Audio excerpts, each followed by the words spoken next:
Part C. Determine the value of u sub k so that the box comes to rest at point C. So when you're doing this problem, you might want to try to do the sum of the forces equation. The sum of the forces in the x direction equals mass times acceleration in the x direction. But you can't do that because you don't have the acceleration of the object. So we're going to have to use the velocity that we found in part B to do a find the work done by friction. So the work done by friction equals delta k, which equals 1/2 of mv, the final velocity, squared, minus 1/2 mv of the initial squared.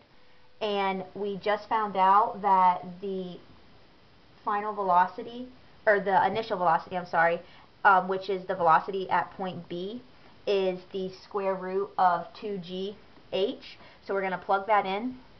So that equals 1/2 mvs squared minus 1/2 m, and then the v that we just found, which is square root of 2gh squared. So now we plugged in and we have all variables that we know, because the final velocity is 0 because the problem said that the box is supposed to come to rest at point C.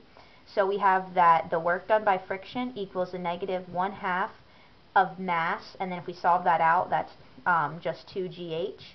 So the 2 and the 1/2 are going to cancel.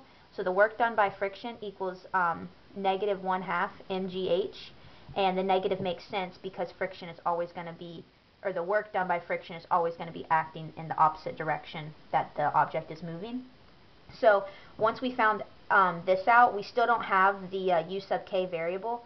So we're going to have to go back to the normal equation that we know for work, which is the force times distance times cosine theta. So we have negative mgh equals the force of friction times the distance, and our distance is x, so I'm just going to go ahead and plug that in, and then cosine theta.